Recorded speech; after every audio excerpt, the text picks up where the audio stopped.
Sepanjang perjalanan bangsa Israel, Alkitab mencatat ada 7 momen Paskah yang memiliki makna mendalam.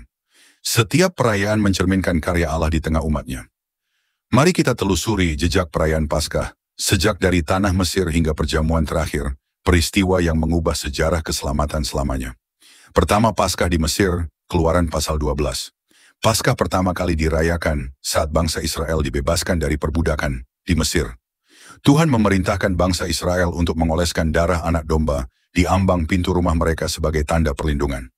Malaikat maut melewati rumah-rumah yang memiliki tanda ini, menyelamatkan anak sulung mereka dari tulah ke-10 yang ditimpakan Tuhan kepada Mesir, sekaligus membuat Firaun akhirnya membiarkan bangsa Israel keluar dari Mesir. Makna teologisnya, Paskah atau Pesach dalam bahasa Ibrani, yang artinya melewati, melambangkan penebusan, pembebasan dan keselamatan melalui darah anak domba yang dioleskan di ambang pintu rumah bangsa Israel. Kedua, Paskah di Gunung Sinai, Bilangan 9 ayat 1-14. Setahun setelah peristiwa Paskah pertama kali, bangsa Israel yang saat itu berada di kaki Gunung Sinai, memperingati keluaran mereka dari Mesir. Sebagai sebuah perintah dan ketaatan, Paskah harus dirayakan tepat waktu dengan aturan yang ketat. Bahkan bagi mereka yang tidak bisa merayakannya karena najis diberi kesempatan di bulan kedua atau Paskah kedua atau Pesach Sheni. Makna teologisnya, Paskah menegaskan pentingnya ketaatan pada perintah Allah dan mengingat karya penyelamatannya bagi bangsa Israel di masa lalu. Ketiga, Paskah di seberang Sungai Yordan, Yosua 5 ayat 10-12. Paskah ketiga tercatat setelah bangsa Israel menyeberangi Sungai Yordan dan sebelum merebut Yerikho.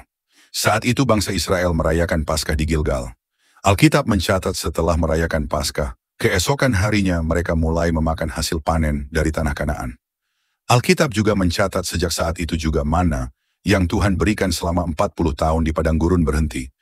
Makna teologisnya, Paskah di sini sebagai perayaan untuk persiapan memasuki musim yang baru dalam kehidupan bangsa Israel, di mana mereka harus menyesuaikan diri dan beradaptasi untuk menikmati tanah perjanjian. Paskah juga menjadi penanda proses transisi dari ketergantungan terhadap mukjizat penyediaan di padang gurun menjadi tanggung jawab mengelola apa yang Tuhan berikan di tanah perjanjian. Keempat, Paskah di zaman Hizkia, 2 Tawarikh pasal 30. Pada masa pemerintahan Raja Hizkia, Alkitab mencatat Hizkia memulihkan perayaan Paskah setelah periode penyembahan berhala. Meskipun terlambat dan baru dirayakan di bulan kedua, Pesach Sheni, namun Allah menerima ibadah mereka karena hati yang tulus. Hizkia saat itu mengundang seluruh Israel dan Yehuda, termasuk sisa-sisa suku-suku utara yang kala itu telah mengalami penaklukan oleh Asyur, untuk kembali kepada Tuhan melalui Paskah. Makna teologisnya, Paskah menjadi simbol anugerah dan kasih karunia Allah yang mengampuni, pemulihan ibadah sejati, dan panggilan untuk kembali kepada perjanjiannya. Kelima, Paskah di zaman Yosia, 2 Tawarikh pasal 35. Di bawah pemerintahan Raja Yosia, Paskah dirayakan dengan sangat khidmat setelah menemukan kembali kitab Taurat di Bait Allah.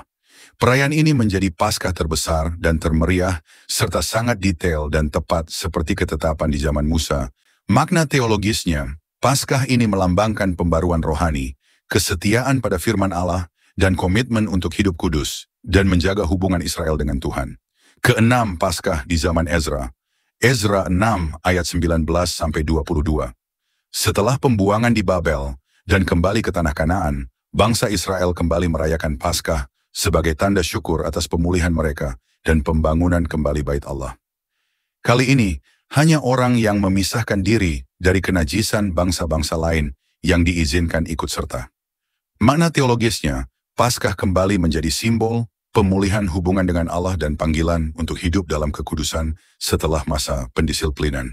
Dan yang ketujuh, Paskah di zaman Yesus, Matius 26 ayat 17-30 dan Lukas 22 ayat 7-20.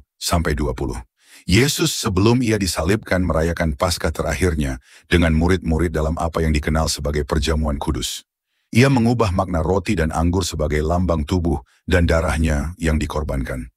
Yesus sebagai anak domba Allah, Yohanes 1 ayat 29, menjadi penggenapan sempurna dari Paskah, memberikan pembebasan dari dosa bagi umat manusia melalui pengorbanannya di kayu salib.